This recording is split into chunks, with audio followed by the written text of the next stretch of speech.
এটা art gallery নতুন করে করা হয়েছে। এই যে ছবিগুলো দেখছেন, শিল্পীর নাম পঞ্চানন চক্রবর্তী, তারই হাতে আঁকা। এই ছবিগুলো নতুন ছবি, দেখতে দেখতে আসুন।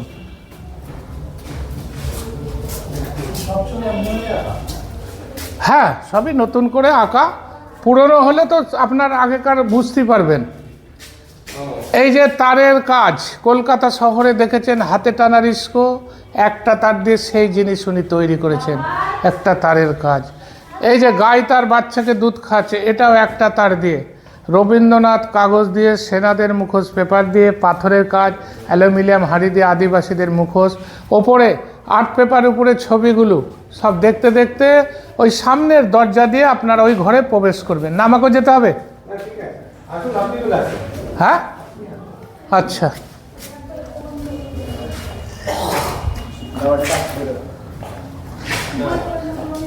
এটা খাজনা ঘর।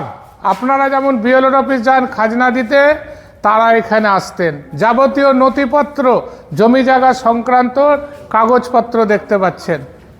আচ্ছা, এবার দেখে নেন, অন্ধকবি হোমারের নাম শুনেছেন?